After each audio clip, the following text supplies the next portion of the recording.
10 cases of posthumous marriage. Posthumous marriage takes place in countries throughout the world. People in parts of China perform ghost marriages meant to pacify the souls of the dead.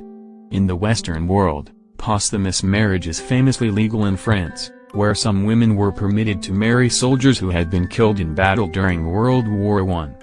After a dam broke in the town of Frejus in 1959, a woman asked President Charles de Gaulle to allow her to marry her fiance who had died in the accident. A law was passed permitting her to do so. Read on for stories about some of the posthumous marriages that have taken place in China, France, and beyond.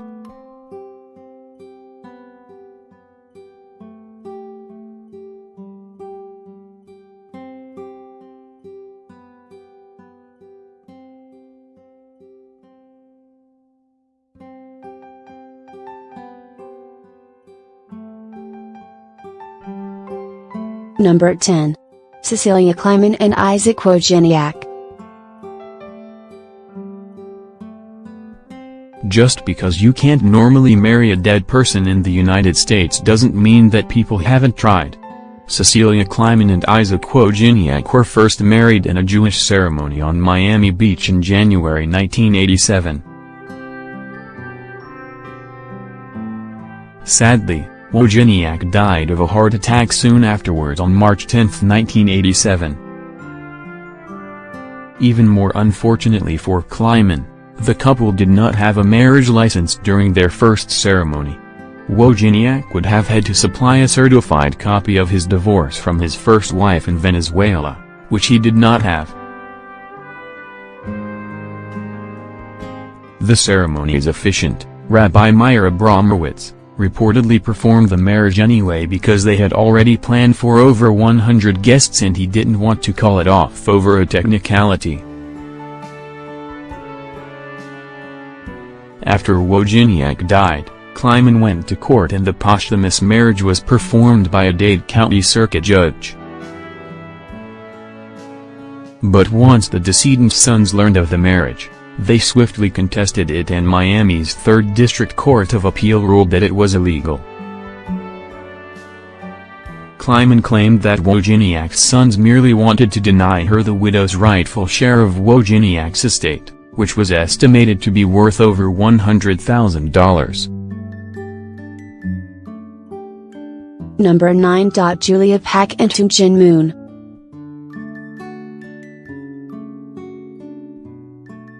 Before his tragic death at age 17 in January 1984 from a car accident, Tung Jin Moon was the sons of Sun Myung Moon and Hak Yo-han, leaders of the Unification Church in South Korea.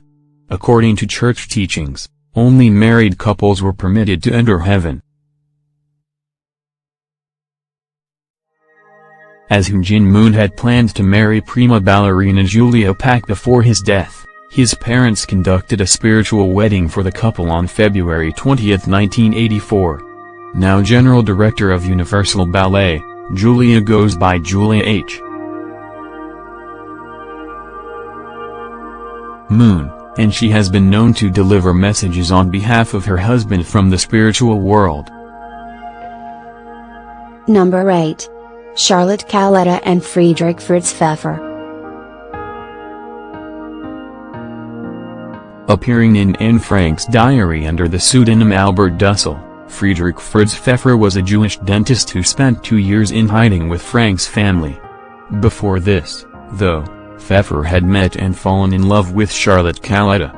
Due to the Nazi Nuremberg laws of 1935, however, the two were not permitted to marry in Germany as he was Jewish and she was not.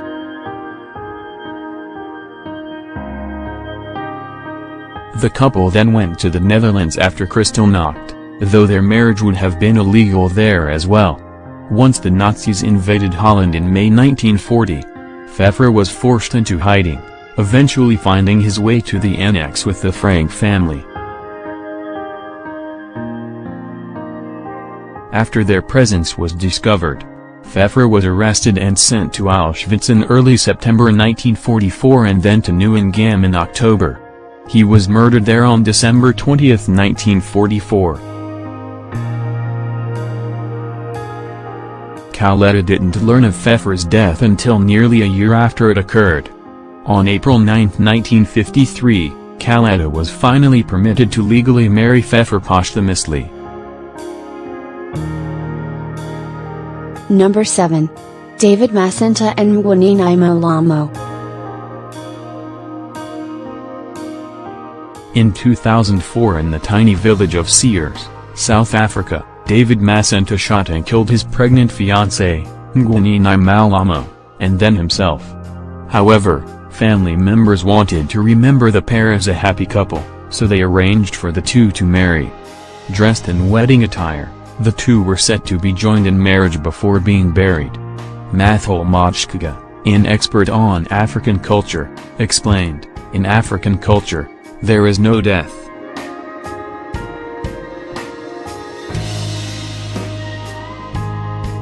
There is merely the separation of body and soul. It is also important because the families are married together." Number 6. Etienne Cardels and Xavier Jugel. Xavier Jugel was a French policeman who was killed by a terrorist on the Champs-Élysées on April 20, 2017. As posthumous marriage is legal in France, Etienne Cardels, Jugel's partner, was married to his love in the presence of Paris Mayor Anne Hidalgo and former French President François Hollande. The couple had been in a domestic partnership before Jugel's tragic murder. The marriage is presumed to be the first posthumous gay marriage in the world. Number 5. Christelle Demichel and Eric Demichel. After Eric Demichel's death in a 2002 road accident, Christelle Demichel married him even though he was not standing there with her during the ceremony. They had met as police officers in 1997 in Paris. Soon, they moved in together and registered as common-law husband and wife. The couple moved to Nice to start raising a family and even fixed a wedding date. When Eric died, Christelle was 1 month pregnant. But sadly, she lost the child in the ensuing weeks. Having learned about necrogamy laws at law school, Christelle was able to persuade both her and Eric's families to get on board with the marriage. The ceremony seems to have brought Christelle some measure of peace. She stated, "With the marriage, I've been able to rebuild something which should have taken place and also build my life for the future." Number 4. Chadil Winning and Sonia Ann Kamsuk. In Surin, Thailand, Chadil Winning and Sonia Ann Kamsuk had been dating for 10 years before they got married once Kamsuk was already dead.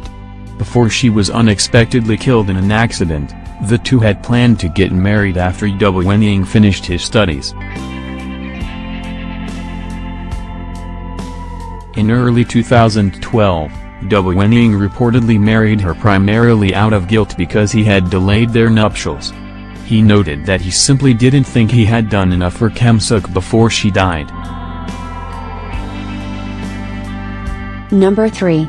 Janetta Gardner and Kenneth Vander Werf. A rare posthumous marriage was permitted in the United States in 2014. Janetta Gardner and Kenneth Vander Werf dated from 2007 until 2010, when Vander Werf died at age 78. A judge initially granted Gardner's request for a posthumous common-law marriage, thus making her the executor of Vander Werf's estate. Cousins of Vander Werf soon intervened, and the case went to the Utah Supreme Court. Ultimately, the marriage was reinstated.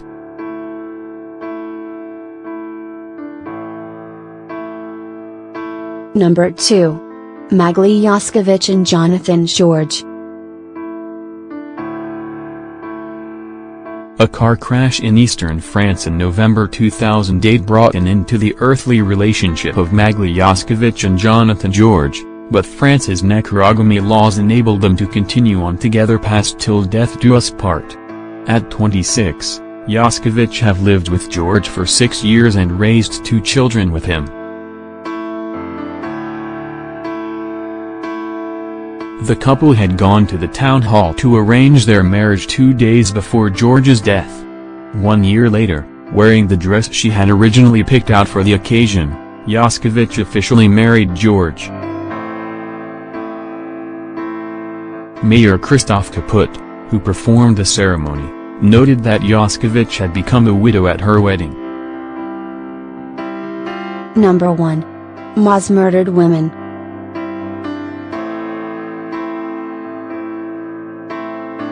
The tradition of ghost weddings, which are said to ensure that the unmarried dead are not alone in the afterlife, can have some horrible unintended consequences.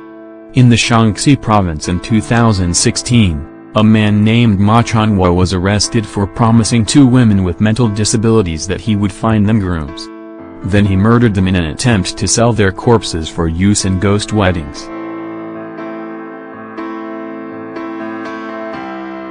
This isn't the first case of necrogamy gone bad. In 2015, 14 female corpses were reportedly stolen from a single village in the Shaanxi province by thieves hoping to make money by selling the dead bodies for posthumous marriages.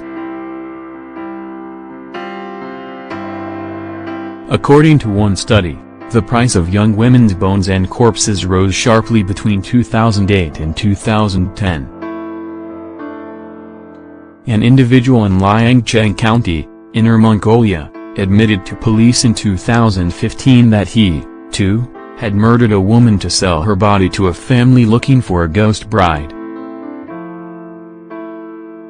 Although posthumous marriages often occur because a grieving lover is searching for a way to heal, it's clear that these ceremonies can sometimes involve nefarious crimes.